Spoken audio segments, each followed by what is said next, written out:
I just stopped being satisfied with just being the Band-Aid provider. I really needed, for my own sanity, to really dig into with people into their, not just their illness, but into their health, and like, what can we do different about that?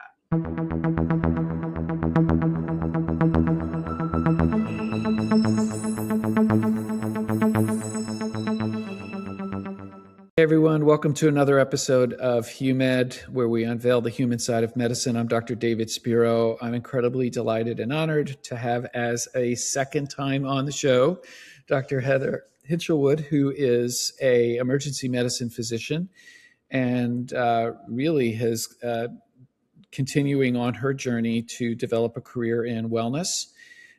She went to the University of Florida for medical school and University of Florida, Jacksonville for her EM training, emergency medicine training, has worked in the community, in rural communities in emergency medicine, and now is in the incredibly beautiful state of South Carolina, yes, where she serves and really is working towards wellness of the elderly, and has a couple of shorts that have actually gone viral lately, talking about Jane Fonda workouts. So welcome back to the show, Heather. Thank you. Thanks for having me, Dave.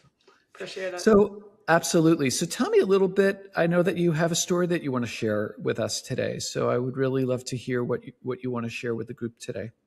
Yeah, I love emergency medicine, and I'm so grateful for everything I've learned and continue to learn, and talk about being prepared for any situation.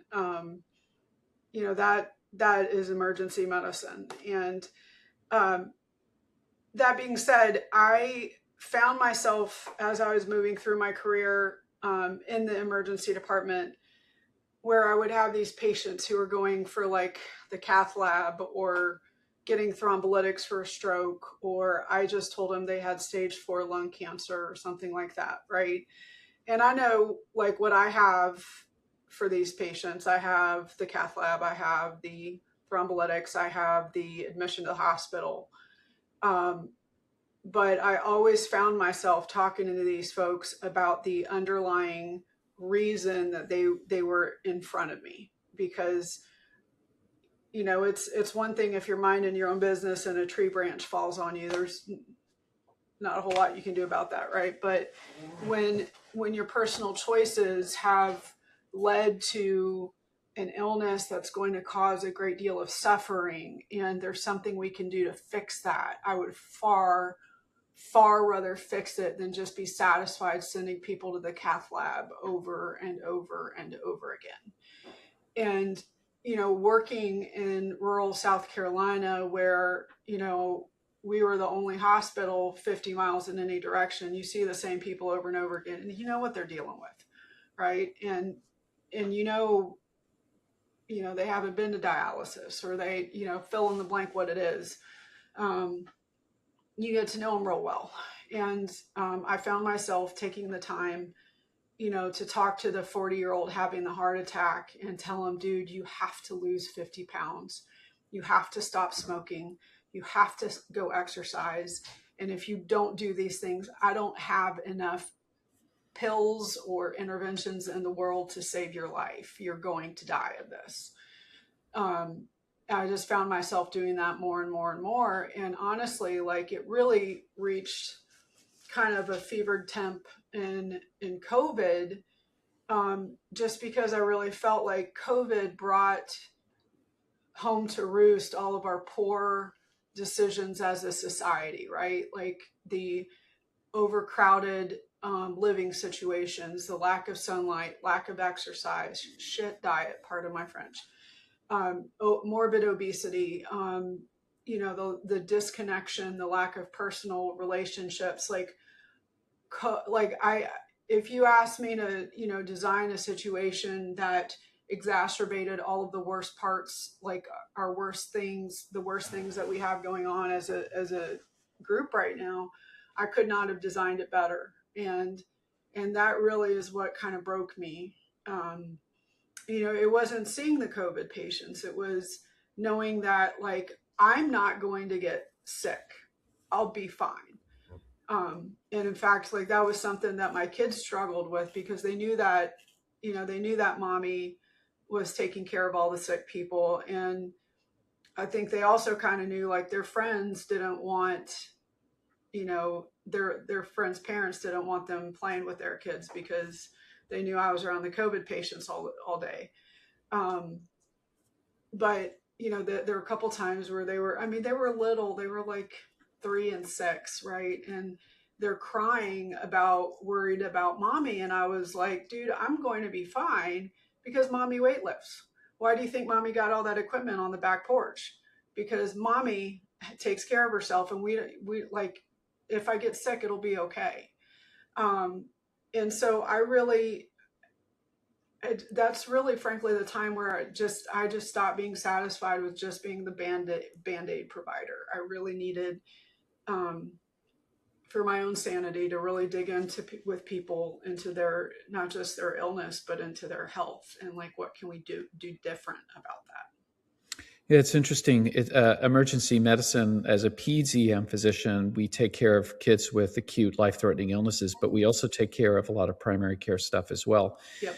I have found through the lens of children that my attempts at intervention, because I see obesity in kids, I see some very bad lifestyle choices that families make. And Yep. I have tried to talk to families about it. And I have found that, first of all, I don't know if it's effective, but I feel like it is ineffective. Mm-hmm. And there have been times when families have gotten upset with me when I have said something, because they feel it's coming from a place of judgment. Yeah. And I'm really coming from a place of, hey, I'm really trying to help your child. Yeah. And they're overweight, and now they have type 2 diabetes. And oh, by the way, now they're developing type 1 diabetes right in front of our eyes. They have type 1 diabetes. They had type 2 diabetes for 3 years, and now they need insulin to actually live, because of the lifestyle change. And I'm sure you see that all the time in adults as well. Yeah. So I must share with you that I'm still frustrated at times, but I've almost learned to keep my mouth quiet, because now you have type 1 diabetes, which, by the way, is a life-threatening condition. Yeah. You're in DKA, and I'm here to help your DKA. Yeah. But I feel like it's almost like just putting a patch on a Band-Aid on something that is a much bigger problem. What do you think? No, it's true. And here's the really, like, icky part of it to me, is that the Band-Aids that are being paid for, like reimbursed for, are not the good ones. And so, like, we're not even doing the best things for those disease processes, but it's the only thing we're being given in terms of reimbursement. For example, did you know that there's at least, for people who are on long-acting insulin, they have at least twice the cancer risk versus the general population? Wow. At least. That's just what I can find. Turns out, insulin contains a lot of growth signals, right? And when we're pumping people full of long-acting insulin, it really increases their cancer risk. But insurance will pay for Levemir, but insurance will not pay for semaglutide. Wait a second. So you're saying that even though insulin, of course, is life-saving, it actually increases the risk of cancer. And the long-acting, if you look at the data, people who are on long-acting insulin have at least twice the risk of cancer versus the general population. And sometimes you can't prevent having the need for use of insulin, but as we talked about with type 2 diabetes, it's preventable, because from my understanding, I'm not an adult physician, but most of the time type 2 diabetes can be prevented if you are not obese. Is that fair? Yeah. Now, there are going to be people who have the genetics. Like, I have a number of patients in my office who are, thinner build, like you would never look at them and say you need to lose 20 pounds, right? But their A1C is like 6.9, and which is their slightly high. yeah, and their insulin levels up, and they just have the genetics. They say, yeah, my dad was a diabetic, adult onset diabetic. So there are certain, and you see that a whole lot in the Hispanic population. Those genetics are huge in the Hispanic population. But largely type 2 diabetes is a metabolic dysfunction that can be treated extremely effectively, but we're not approaching it the right way.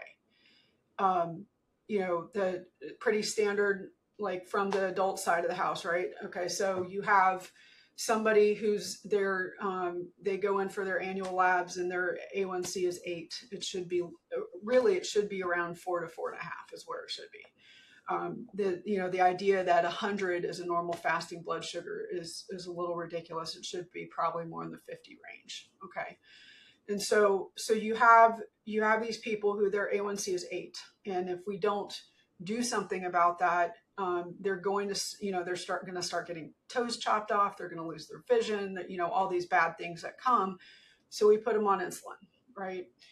And insulin, so it tells the cells to bring glucose inside. So we do get our blood sugar levels down, but we're not increasing metabolic expenditure to match that. So instead it's being stored in fat.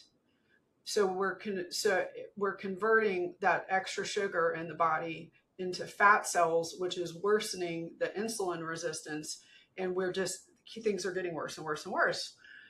And so people get bigger. Usually initially they're kind of put on like shorter acting insulin, and then they're jacked when that's not working. They're jacked up into the like longer acting insulin, and or we could look at somebody and say, hey man, listen, your insulin, your blood sugar is 330 right now. You are diabetic. We have got to get this down. Metformin is a great drug for that. It's a plant-based drug. It's one of the oldest, safest drugs that we currently use. It will help improve our body's sensitivity to our own internal insulin levels. I put people on GLP-1s immediately in that setting. That is immediate. And they go to the gym. Metformin, GLP-1s, gym. That is what happens to type 2 diabetics in my clinic. I typically have their A1C under control in less than 3 months. It is dropped way down into a normal range, and we don't have like this, and their whole like metabolism improves, their mood improves, their body habitus improves, and their blood pressure gets better. Like all these things that we typically hear about as being a consequence of type 2 diabetes, those all go away with the right management, but that's not what we're doing these days. But you had talked last time very eloquently about weight training, and from my memory of some literature, again, I'm not an adult physician, but doesn't weight training itself improve your metabolic health? Oh yeah. And you can see this in kids who are type 1 diabetics who are on insulin pumps.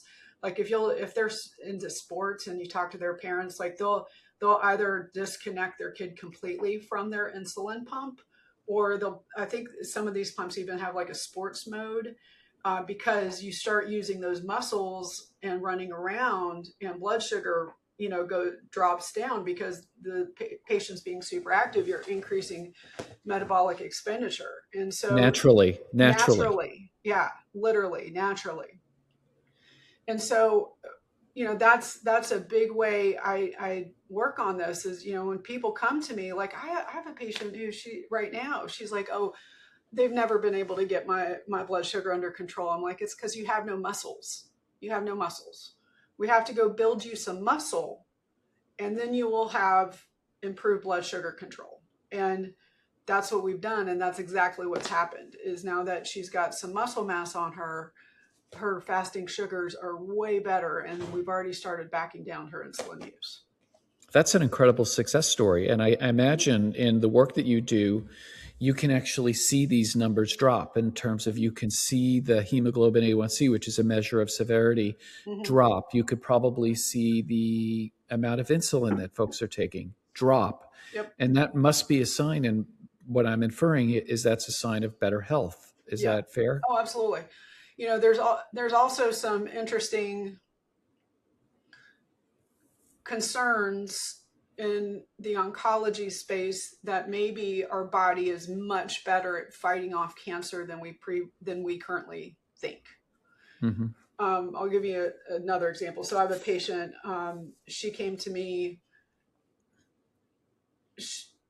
like, kind of almost completely locked in, a bunch of orthopedic injuries, pretty horrific ones. You know, shredding her rotator cuffs with almost no, like, the mechanism behind it was ridiculous. Like, she was lifting her arms and her rotator cuff shredded, and she's had all these joint replacements. And I was like, could you like bend your fingers back funny when you were a kid? She's like, oh yeah, watch this, you know? And I was like, oh, you got Ehlers-Danlos syndrome. And sure enough, she got the genetic testing and she came back positive for it. She also had an A1C of, I think, almost 10. There's nothing she could do to get her blood sugar under control. She hurt so badly, she couldn't move to do things. So we started working on her orthopedic injuries in a non-surgical way. I got her into physical therapy with the right therapist. We got her on a GLP-1. It brought her sugar down immediately. And we're going through all these things, and she goes in for her annual mammogram. She's got a strong family history of breast cancer, and she had a new lump below in this one area of her breast, and also an extremely suspicious lymph node in her armpit. Mm. And her health was already getting better, and we found out about that, and I just kind of went to town on this thing, like, what can we do right now to, like, make this situation better? I was like, all right, we got to control her blood sugar. Her sugar's got to be down in the 50s. We threw out the long acting insulin. I told her, I said, when your blood sugar spikes, I put her on metformin, a gram twice daily. When your blood sugar spikes, you go for a walk. You do not go shoot yourself full of insulin. Go for a walk. Recheck it afterwards. If it's still high, then you can give yourself a little sliding scale. But she started doing that and really, like, hardcore getting her blood sugar under control. She goes back for the diagnostic mammogram, she goes in for the fine needle aspiration. They can't find the thing in her armpit anymore. It's just gone. Wow. And the lump in the breast was markedly decreased in size. And then by the time she got to the breast surgeon couldn't find either of them. So, that's most definitely like a single case report. But, this thing we're doing by letting people's blood sugars be out of control and jacking them full of long acting insulin, we wonder why our cancer rate is going up. Is that a contributor? I kind of wonder. Interesting. Yeah, it's really interesting. So you brought up a medication called Metformin, which is used to treat type 2 diabetes in adults and actually in kids as well. In the longevity space, there's been a lot of talk about the use of Metformin because there have been some studies showing that adults with type 2 diabetes who actually regularly take Metformin do well. They actually cuts all-cause mortality by 30-40%. And again, it's not, you can't say X causes Y. A lot of these are observational studies, but they're done on tens of thousands of people, and they're very powerful. I'm wondering what your thoughts are about Metformin, because you said that Metformin is one of the medications that's in your arsenal of treatment, correct? Yeah. So what are your thoughts about Metformin? Just exactly what you said, that actually before it became popular in the wellness, like in the current wellness space, it was on my radar. I had found a study coming from the VA data. The VA, it's kind of interesting. The VA's electronic medical record is the only electronic medical record in existence designed for patient care. Every other one is designed for billing, for patient billing. And so, because there is no billing in the VA. No, Right. you just get the care. So, Yeah. and so because of that, the VA system has the ability to like data mine their system and look at outcomes. And they looked at their patients who were on metformin for type 2 diabetes versus patients who weren't. So these were non-diabetic patients, and type 2 diabetics on metformin had lower incidence of cancer, dementia, general frailty, and heart disease versus the general population not on metformin. And so it's been known for a very long time that metformin seems to have all sorts of morbidity benefits to it. And so, yeah, it's something I really encourage my patients to be on for that reason. And if there's even a hint of an elevation in A1C, they're definitely going on metformin. Yeah, it's interesting. I've lost about, I don't know, 15 pounds over the last year myself, and I'm a generally healthy human being, but my hemoglobin A1C was borderline high, Mm-hmm. and I lost 10 or 15 pounds, and it is now, I don't know, 5.1 or something. It dropped from 5.6 to 5.1, Yeah. all Yeah. because of weight loss, and I've been doing a lot more weight training, and so I think, you know, with current available data that most people can access to with a primary care doctor, correct me if I'm wrong, but you can actually just track these things like every 6 months and help motivate. So how does Dr. H, how do you actually motivate your patients? I am curious because, you know, adult behavior change is hard. Mm-hmm. And you've Yeah. described some amazing success stories, and you're an incredibly inspirational human being yourself. So, what are you doing to inspire your patients to actually follow through? Because weight training once a week for 4 weeks is not going to work. You Right. actually have to make a commitment Yeah. to it. So, what is your system? What are you doing that's special? Well, number one, I dig into not just people's current health, but their health history Hmm. and their family health history, because oftentimes it's extremely unusual these days to find a patient who hasn't had some very negative interaction with the healthcare system regarding a family member's healthcare, Hmm. right? Something I hear quite a bit from my patients is, I'm never going in a nursing home. I saw what it did to my mother. I can't do that. I can't be in a nursing home. Dr. H, I'm never going into a nursing home because I saw what it did to my mom Yeah, and my grandparents. It's yeah, actually in my living will. Not yeah, going, yeah, not going ever, yeah, ever. yeah. No, it's So, true. And so that's easy. That's low hanging fruit, right? Okay, you don't want to go into a nursing home. So let's take a look at your health right now, and do you know who the Gottmans are? oh yeah, Yeah. yeah.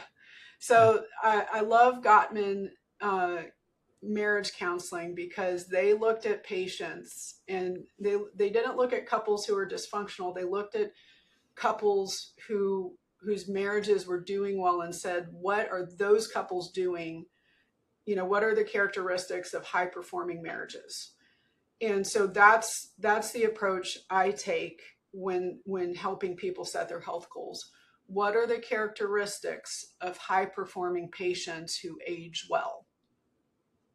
Okay, there are a few of them. There's some real, and I will tell you the most, what I find to be the most compelling medical research coming out these days has absolutely nothing to do with new drugs or new surgeries, and it has everything to do with diet and exercise and the influence on health. And we're seeing those studies more and more.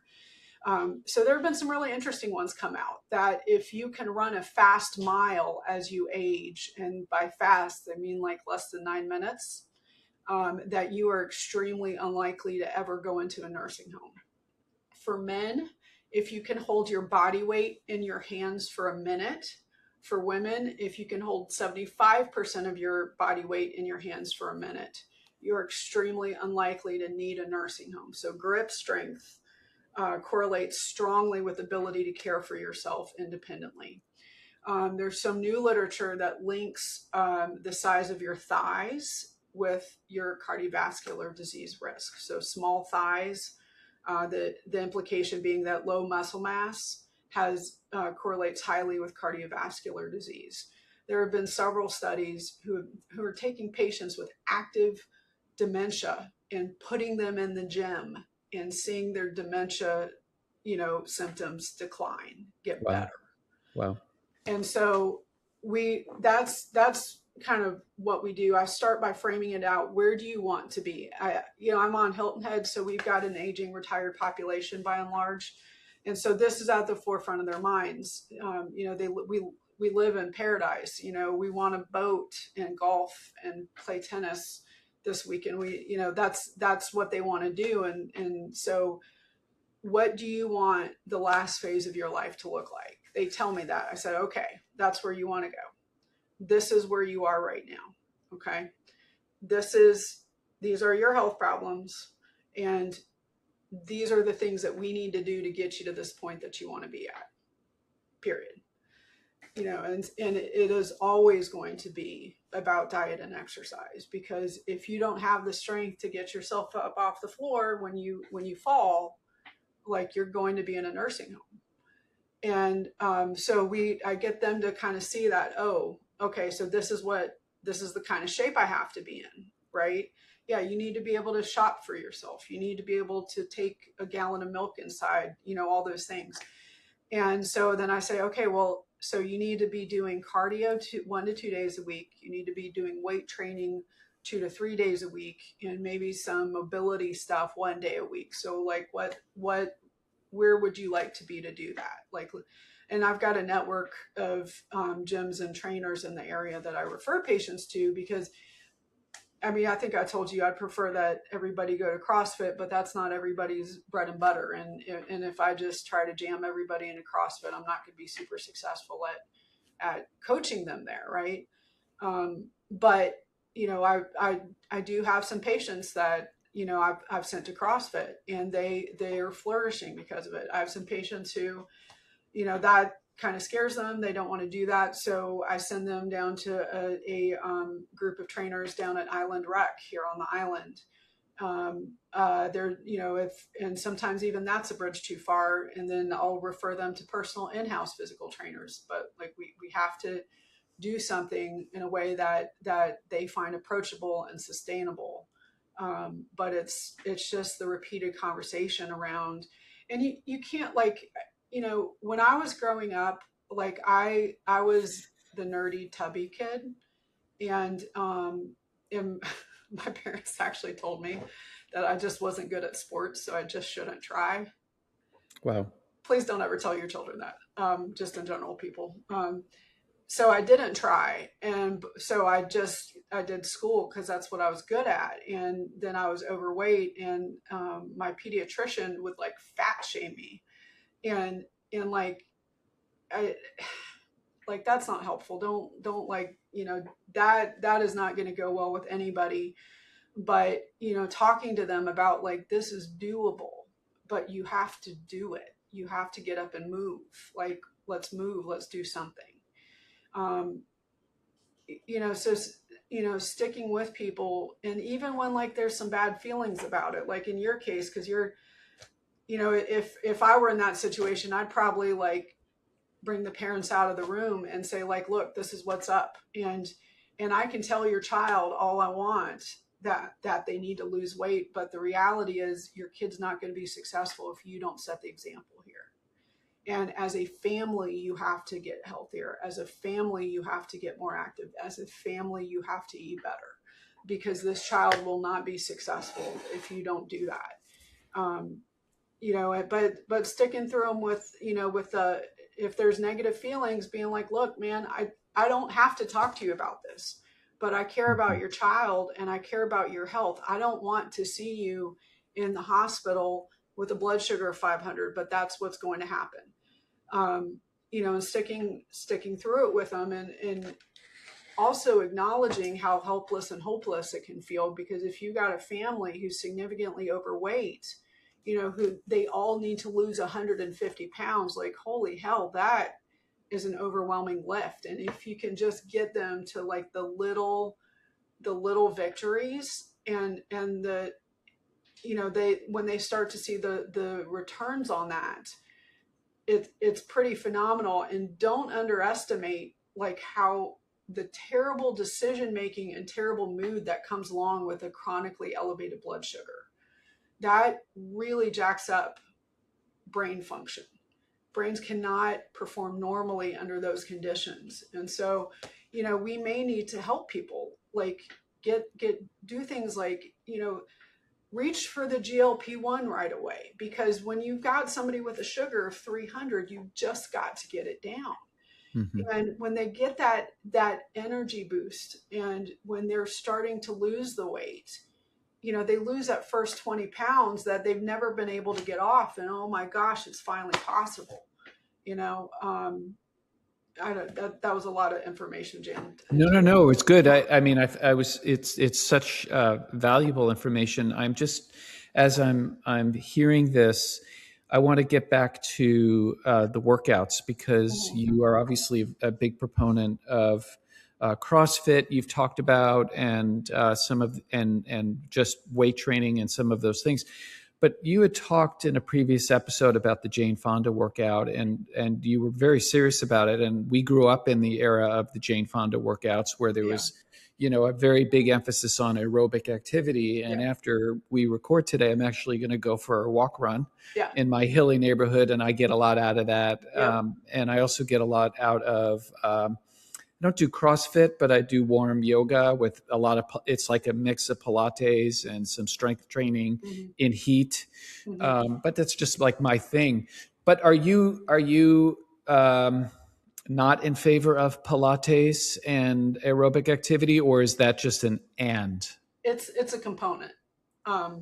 So if I had all the time in the world and could design my perfect exercise week, I would do 1 to 2 days of running. I would do 3 days of weightlifting and 1 to 2 days of Pilates. That would be that would be perfect. Unfortunately, I typically don't have that much time, and I have to pick and choose. The thing is, if you can only do one, it needs to be weightlifting. You know, just running or just doing Pilates is not going to get people the health gains that they need to get. There's actually good literature to show that if you only do aerobic exercise, and I hear this a lot with people who are struggling to lose weight, well, I do spin class 4 days a week. I've been doing that for 3 years and I can't get it off, right? Because studies show if you only do aerobic activity, you'll actually gain weight.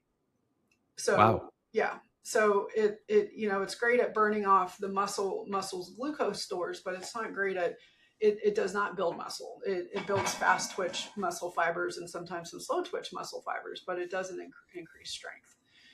And Pilates by itself is just not enough. It just doesn't. And it's super, and listen, I was just on family vacation, and instead of doing, my usual CrossFit, I went with my sister and my cousin to Pilates, which was a challenging workout and very different than what I usually do. And no, I can't hold, a single-legged squat on a reformer for a minute. I cannot do that. But I can deadlift my body weight. And, which of those two situations are we more likely to find useful in real life? It's going to be the, deadlifting movements. Plus, honestly, like they don't really change bone density that much. And that's the other thing, is that we've got this like epidemic of osteopenia and osteoporosis. And like people have like compression fractures from sitting down, not falling down, sitting down, and their vertebrae goes smush. Like that's insane to me. So like not any one of those alone is not optimal, but if you're really time restricted and can only pick one, it's got to be the weightlifting. And you talked about osteopenia or weak bones, and which is a very common problem in the elderly. Do you recommend? There's also been a lot of literature on the use of vitamin D as a way to prevent osteopenia, and also vitamin D has some other effects. Apparently, it helps reduce sadness. And of course, Mhm. there's folks that live in the northern hemispheres are supposed to take vitamin D.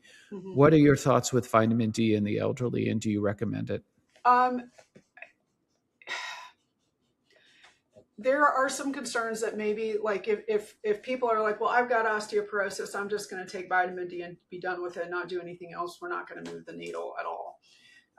But adequate vitamin D intake and levels are part of an overall healthy musculoskeletal system, right? But just taking vitamin D by itself is not going to be adequate. There's some concerns that maybe, taking it exogenously as a vitamin probably doesn't have the same health benefits as being in the sun enough to make your own vitamin D. So there's some usage concerns about it. Um, I like there's a system by Garden of Life it's either called Bone Grow or Grow Bone that I really like, and it's a mix of vitamin D, K2, calcium that's kind of optimized for bone health. So doing something like that, I think, is probably the better approach. Is sunlight, a whole bone health supplement system, and weightlifting. So if sort of to wrap some of this up, if you're elderly, Mm-hmm. what advice would you have? And you're not in an exercise program, and you're not motivated, and you're sort of just, things are just declining at a more rapid rate, because as time goes on, the curve is always going to go down. But the Yeah, question is how deep the curve goes down until the point where you can't take care of yourself anymore. yeah, Like what is the bottom line that you want to sort of share? Because there's a significant number of our subscribers that are in the 65 plus age range. yeah, So I want to hear from you what your thoughts yeah. are. You need to go to a coached weightlifting setting. Okay, joining Planet Fitness is not going to move the needle. All right. I especially if you don't have any experience with weightlifting, um, people are just not going to be successful unless they go to a coach setting where somebody who is experienced is telling you what to do. I would look for somebody who's trained and licensed. Depending on the state, licensure requirements are different, but there are also special certifications for training aging populations. I would not go to a 22-year-old who just got out of college and played D2 football and is telling you to do a bunch of burpees. That's probably not going to end well. But there are specialized coaches out there. The reason why I talk about CrossFit is because the coach training is just so good, and they know how to modify movements for patients. I would also recommend finding a physician-led wellness practice who's interested in talking about what do we need to do to get you healthy, not just waiting for some disease to crop up and then playing whack-a-mole with that. The wellness space right now is a little bit of the wild, wild west. There's people who maybe don't have the depth of knowledge to be caring for medically complex patients who are on a wellness journey. But if it's a physician that you're seeing, less likely to be the case. Um, so, Well, what I could say is that the people in the Hilton Head area are incredibly fortunate to have you. I thank you. think that it's actually one of the most beautiful stories around human medicine and HUMED, because you've taken this frustration or challenges that you've had as an emergency medicine provider, which I have no doubt you trained at, by the way, one of the busiest places in the country. And one of the best And programs. I mean, just, Jacksonville is yeah, is well known for that. But you've done such an amazing work, and you've talked lovingly, literally lovingly, about the community of providers in emergency medicine that have supported you, and you've supported those communities. But now you're doing something really wonderful, that you've taken some of that wisdom that you've learned as an emergency medicine physician, and you've converted it into something that it can actually prevent people from getting disease. And yeah. what you said, it's whackable, It is preventing whack-a-mole. It getting into absolutely that is. part. So And here's the other thing I want to say. If there are people who are watching who feel like you are in such poor health that this is not approachable for you, that it's too late, I will tell you, it is never too late. It is absolutely never too late. So please, don't let, a stroke, a heart attack, cancer, don't let those things hold you back from working on your health and getting to a better place, because you can absolutely do that, and it is absolutely worth your time, effort, and energy to do so. That is a great way to end the show. Yeah. As usual, this has been an incredible experience having you on. This is the second time you're on. You have 2 or 3 more episodes to get up to Dr. David Shapiro. He's been on 4 or 5 times. Okay. But I'm going to have you on again, Heather, because I know there are going to be some shorts that are going to go viral. And you said there's so much sage wisdom. Mm-hmm. And I really want to see your practice continue to grow and thrive, because, again, the community in Hilton Head is really lucky to have you as a wellness physician and support. Yeah. So for those of you that are listening, please subscribe on YouTube, Apple, Spotify, wherever you get your podcast information. And I hope you all have a great rest of the day. This is Dr. David Spiro signing out. Thanks for listening to HUMED with David Spiro, MD. If you like this episode, make sure you're subscribed on Spotify, Apple, or your favorite podcast platform. The video versions are also available on YouTube. Make sure you subscribe and hit the bell there so that you never miss a future episode.